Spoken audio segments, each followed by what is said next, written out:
Hey, what's happening, everybody? So, thanks for tuning into my channel. Haven't made a video in a little bit, but just been really busy here lately. Matter of fact, I'm gonna stop right here, and I'm just walking home right now. But it's a beautiful day, Sunday. I'm just processing a lot of information.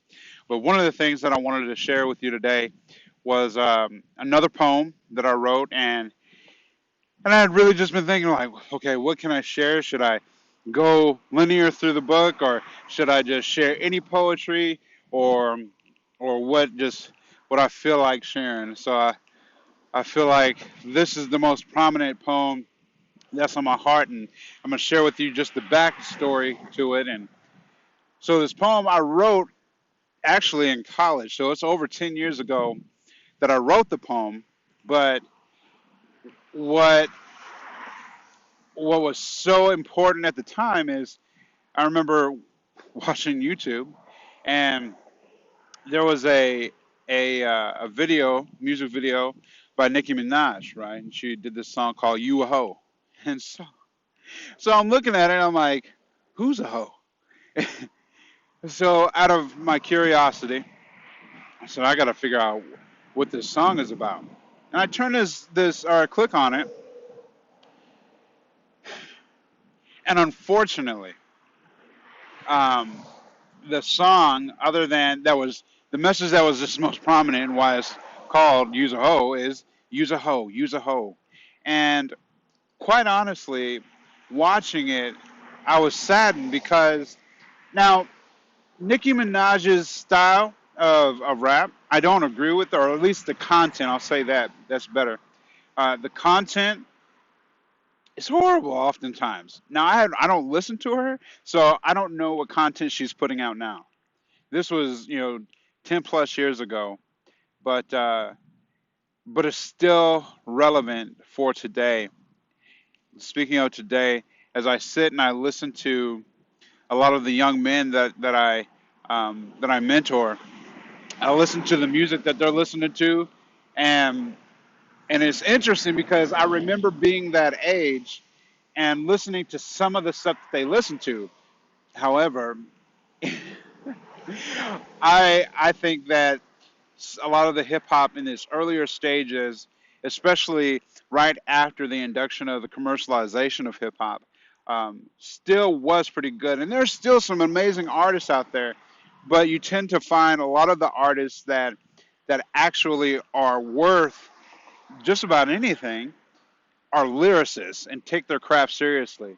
So there's definitely hip hop artists, both secular and Christian, that I like, and there's hip hop artists are that are that I don't like. And at any rate, I decided to write this poem called "Desperate Times."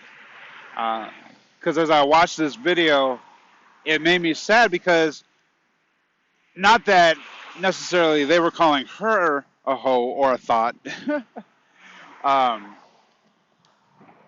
but they painted this beautiful young woman in the light of a worthless and disposable young lady that is just that hoe.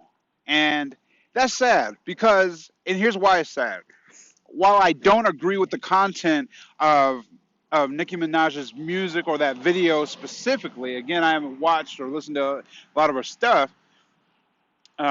It really made me think. This is what we're raising our young men and women to believe about themselves and the other, um, as well as for young adult and mid age, my age, and even older. Um, I'm not naive to know that hip hop is global and has a strong influence, but it has oftentimes an erroneous kick to it. So, anyways, without further ado, this is Desperate Times. You want to know what lacks dollars but makes sense? So I guess it got to make sense since it makes dollars, right? The hip hop industry, with all of its ploys, that bolsters the use of boys and their toys, and women as figures just to be disrespected to their own emphatic demise. Like the dudes that are chasing after the ladies for what lies between their thighs. proclaiming proudly that I bagged another chick, but if you look a little bit closer, you see what they get. You see, they stay in the morgue. They chase after death, and yet they're begging for more. And ladies, looking in empty tombs, hoping that the next will yield the promises of a father's approval of the beauty that she holds intrinsically. But nonetheless, she's consumed for the fairy tale that she so attentively captures on the screen, where what she sees is what she dreams, and what she dreams to her is so serene. But alas, she awakes every morning when she's mourning. You see, because Prince Charming is so far away, and Twilight, not just the movie, never ceases to go away. But oh, how I wish you knew before you threw your heart into the streets in hopes for somebody to come to pick it up and cultivate it to anew. But fairy tales is all she received, and if you really think up hard enough, you'll see where we coined the phrase make believe. In hopes that she may meet the savior of her heart one day, but she's been searching for love in all of the wrong places. When in fact, love has been searching for her and calling to her, even though she may be found in all of the wrong places. Knowing that with him there are no wrong places, and only strong, secure love that far surpasses the past relationships that were all in a state of indefinite stasis. You see, from the moment of conception, the Savior was on a mission to seek and save us who are lost. The broken, tired, the angry, the hurtful, the heartache, broken, sinful. This is you and I. It is we, us, and them. It is a holistic view of the antithesis of our very being, sin.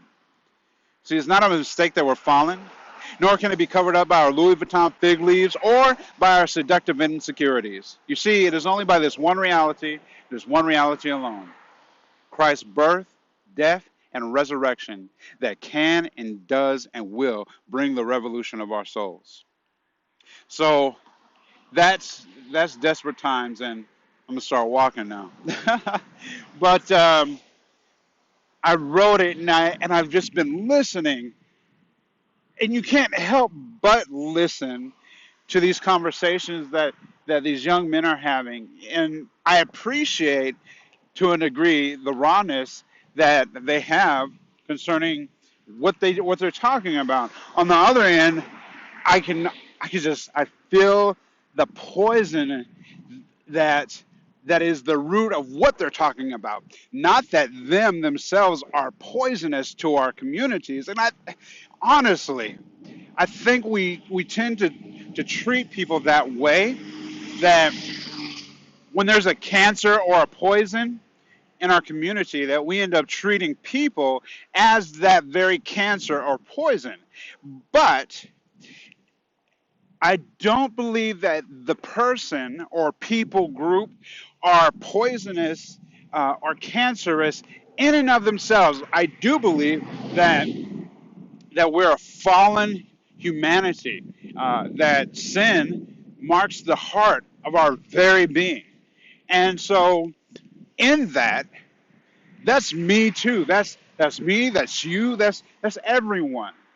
Now, what I do believe is that I'm a people, and people are people too. In other words, people got their issues, I got mine. Okay, we're clear on that one. One of my issues sometimes is passing gas. But, no pun intended. But also, when I see these young men that I work with, man, I'm going to say this, they piss me off. But here's the beautiful part about it. I piss them off too. And so there's this funky, weird understanding. I'm there to do a job, but I'm also there because I care about youth, family, culture, and reconciliation. That's what I'm called to. And sitting with them and talking with them and taking on the poison into some degree that they've been fed, whether that's from music, the culture at large, maybe their family situation. It all in some way gets vomited out onto my plate. And that's hard. That's very hard. But here's the beautiful thing. I want to share this with you. Yesterday, one of the young men was set to go back home. He'll end up going back home this upcoming week. And and I know that he has gang affiliation. I know that there's a lot of different issues he has, but I tell you what, I also know, apart from the things that are negative that spot up his life, he's an amazing leader. He's very, very much so a leader. And last night, because I was getting off shift, and by the time I get back to work, he'll be gone to go home. And he's been waiting for this day, and I'm so excited for him because even in the short time that I've known him, he's grown in different steps. And at any rate, while I was getting ready to leave work last night, he came up to me and we were shutting the house down, bedtime. And I think he's just going to give me a handshake, and he just gives me this hug. And there wasn't a surprise of like, oh my gosh, I can't believe he's hugging me. This machismo young man that's just, I'm from this place and that place. It didn't shock me that way, but it profoundly stuck with me. I'm so serious. It profoundly stuck with me because in that silent embrace, there was a communication between him and I, as well as him and the others in the house, especially the staff, that thank you for not throwing me away. Thank you for listening to me rant and rave. Thank you for being the authentic you and engaging with me as I am going to be and am the authentic me. So how does that tie into the poem Desperate Times? Here's how. I see that even from that time when I watched the video, you can look it up yourself. But we know, and I know that there are videos and songs that have come out that are a whole lot more worse than what I saw in this video. The purpose of me saying that is, it's not getting better. And to a certain degree, on a macrocosmic level, at large, it's not going to get better. But that's because we're on a downhill slope, and we're just continually digressing, and we're starting to expedite our digression, right? So then, as I listen to the music, I'll sit and hear some of these young men. They're amazing artists, and they desire so badly to become the greatest that they can be. But here's the kicker. The people that were in their lives or should be in their lives, such as their mothers and their fathers, they're not there. Now, everybody's situation is different, just like my situation is different. I grew up, I had both of my parents when I was born, my biological parents. By the time I was 11, I found my father dead and blamed myself for a long time because I couldn't resuscitate him.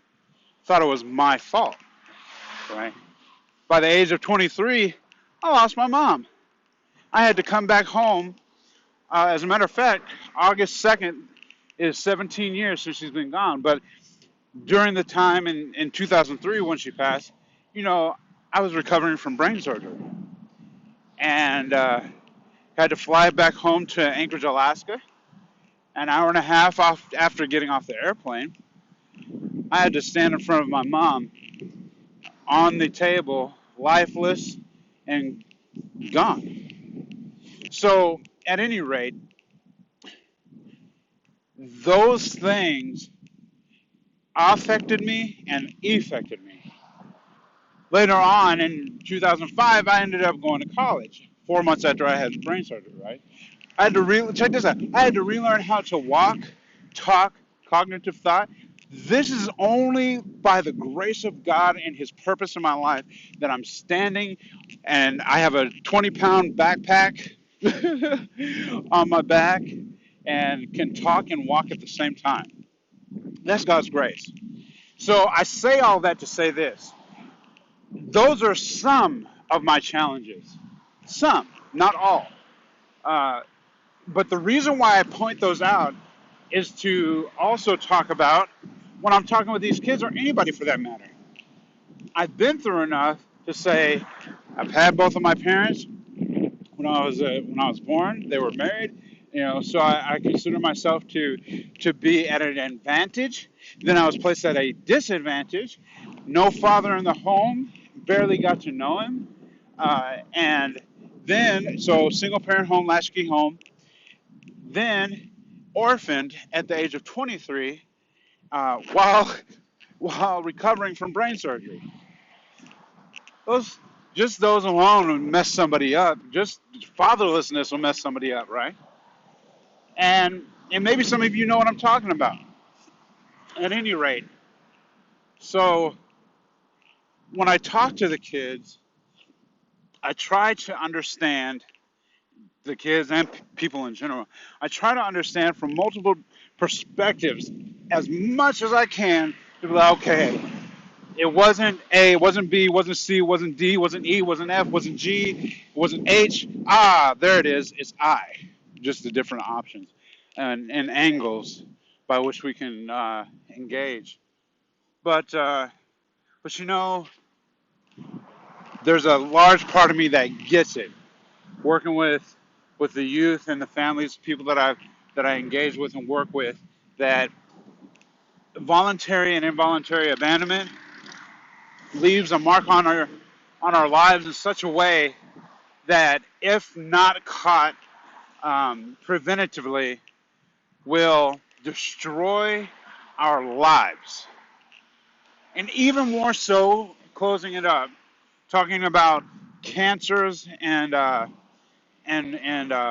cancers and viruses or sicknesses, and people not being the cancer themselves, we really have to dig at the root. Why is this a cancerous situation?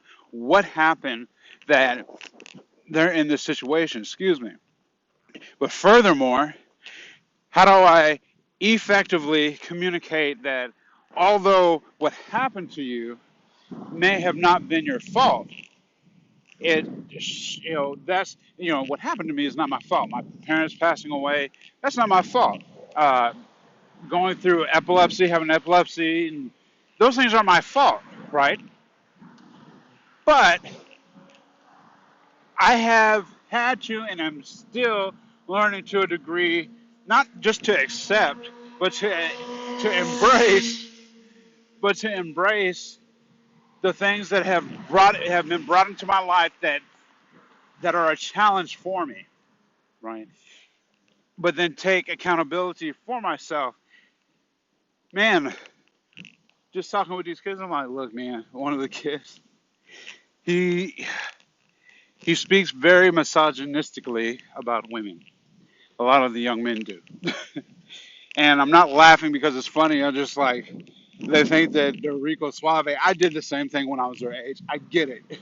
You know, in general, we all think that way when we're younger, and some that are in their 40s, like myself, still think that way. But I remember telling them, I said, hey, man, so here's the deal. Like, you got to be careful because although you don't think it's a big deal to call women out their name, and say, all that they're good for is a warm body. Um, you got to realize that not only does that potentially really hurt them, but it also hurts you because as you grow older, you're going to have regrets. And maybe you don't comprehend your regrets right now, but believe me, you will comprehend them later when they slap you in your face. And so he, kicked back. Well, that's just how I am. That's just how I am. It's like, no, I get it because I used to say the same thing. That's just how I am. And I said, I'm not trying to change who you are because I care about you, who you are. I want you to be authentically you. But there's better ways to express and do things, especially when it comes to women. If you don't want to be with somebody, just like, what, here's where I'm at, and I'm just gonna back away and go. And then that way you don't have the regret of like, well, I just called this girl out her name, or got her pregnant and left, or you know, uh, just plastered a whole bunch of false stuff on social media, or vice versa too, because it's not just young men that do this, right? It's also young women. You know, it's both. It's not necessarily either or. Now, who has the more likelihood to call somebody out their name or be disrespectful? I think that can be argued now upon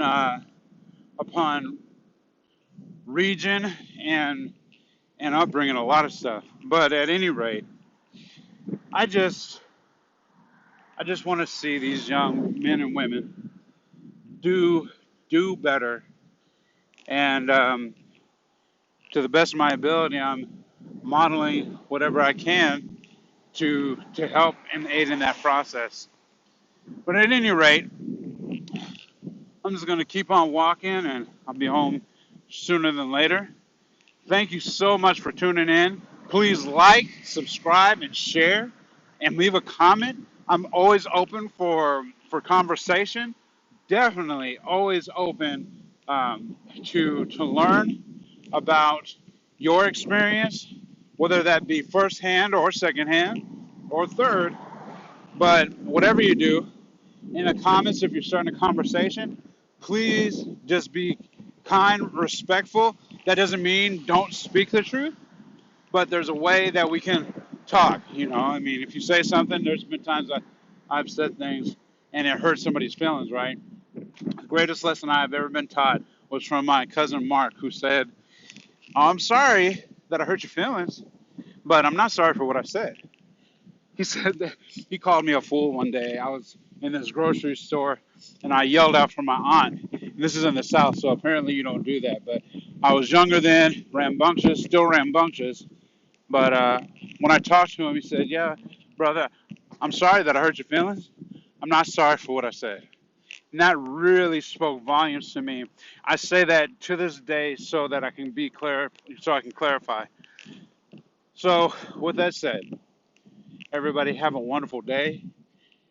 Please, again, like, share, subscribe, and I'll see you again here soon.